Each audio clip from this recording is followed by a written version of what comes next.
Welcome back, guys. It's Jason with your Hopium Free Crypto channel. Today we're looking at accumulation and distribution zones on Bitcoin. How long might these last and what might happen next? So if you're a fan of Wyckoff and Gann and all the good technical analysts, make sure you stick around on the channel. Subscribe, bell notification icon does go a long way to helping out the channel. Let's get to 200,000 subscribers. Make sure you like the video up as well. Join me on Instagram for daily Q&As, Twitter for crypto, lots going on. And if you want a free trading and investing newsletter, link to that is down below. Just drop your email address, hit notify me once every 2 weeks. Tons of good stuff in that email. Let's check out the charts. Okay, so I've got Bitcoin. We are looking at a weekly chart because we just want to look at accumulation and distribution zones. Now, I'm not specifically using a Wyckoff schematic. That's because we tend to gravitate towards those schematics and then try to see something in the chart that's not necessarily there. So when we use things like fractals, then we believe that they have to happen. So we use something like this, we see that and we go, what would happen if that looked like that again? And then that can skew what it is that we might actually be seeing in the chart, and it leads us to some sort of false reading at the end of the day. So all I'm doing here is looking at areas that the market looks like it has gone through some sort of accumulation and distribution, and then what's happened from that point. So I just got to figure out how we're measuring those. First thing I'm looking at is I want to see some sort of big stopping volume. So that's a Wyckoff rule, Wyckoff term. It looks at stopping volume, things like market dropping really hard and then getting held up by some volume. So I've got one little range up here, and we're going to try and look at this range and see what might be coming next. The other thing I want to see is volume drying up. If you've been following the channel for some while, you know that I always look at volume. Volume is the lifeblood of the market.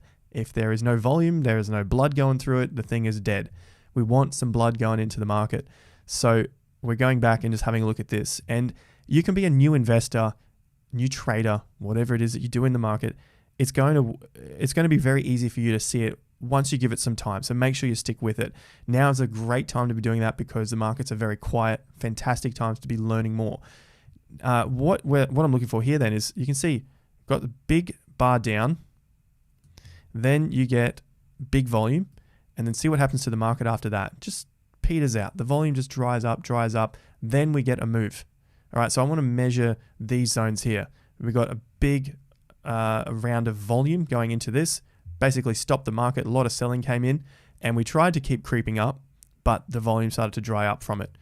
And if I just keep my cursor up here, you'll see at the bottom there that the volume continues to dry up, and then we get that, a little breakout, and a movement again.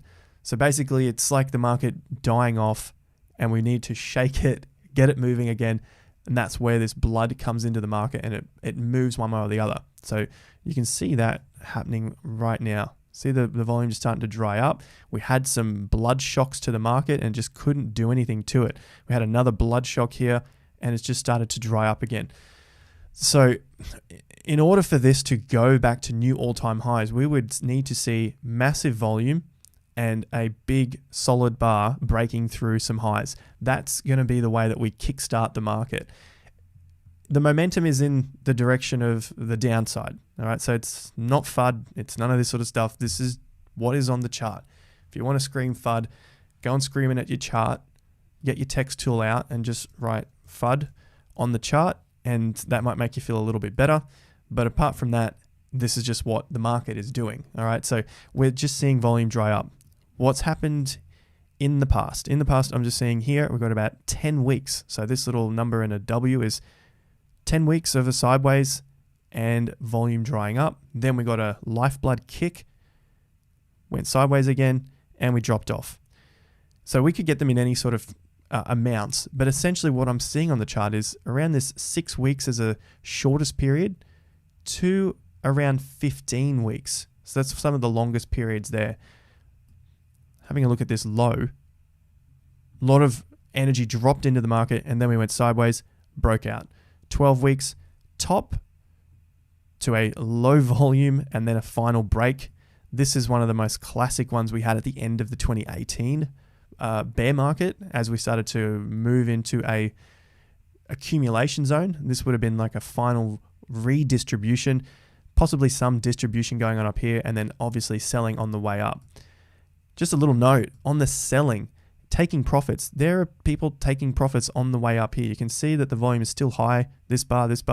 Just remember that people can be taking profits well and truly before the all-time high. The beauty in cryptocurrency is that we get massive drawdowns.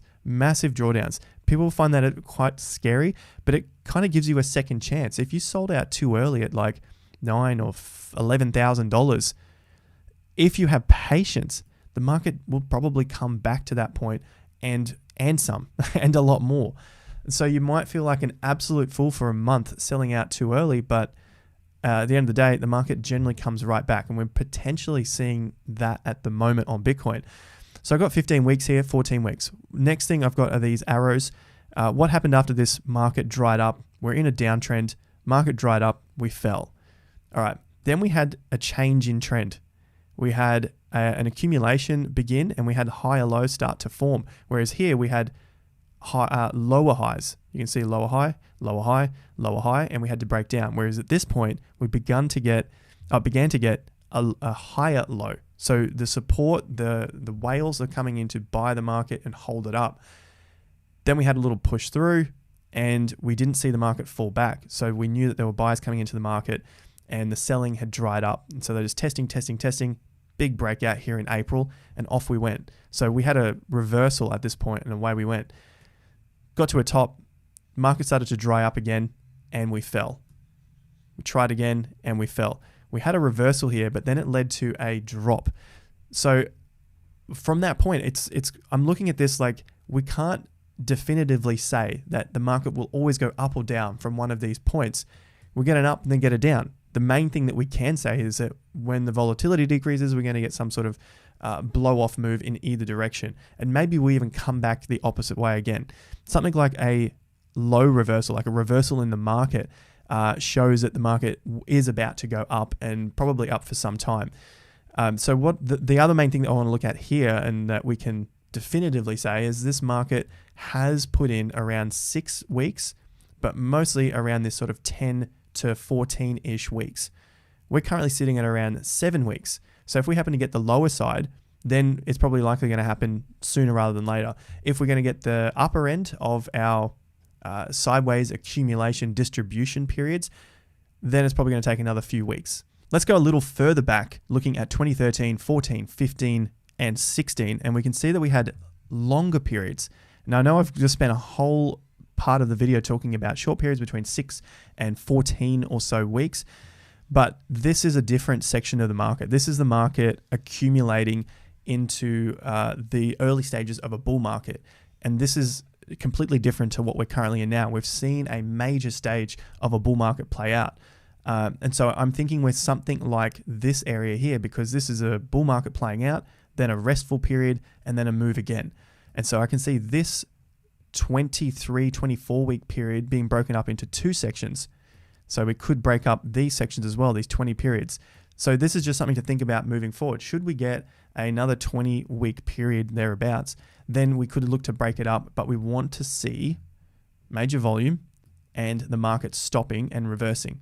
That's the difference in these accumulation zones. So we have a potential distribution zone as we fall into this low, and then an accumulation again, because the market couldn't get any further down. So 11 weeks of this move across, we got big volume, big drop down, sideways, volume drying up, dump into that final low, big volume, reversal. That's a very good sign. And this is on a macro chart. Remember, we're not looking at minutes, hourlies, not even dailies at this point. We're looking at weekly charts. So it's a bigger move. Something bigger will happen from a move like this.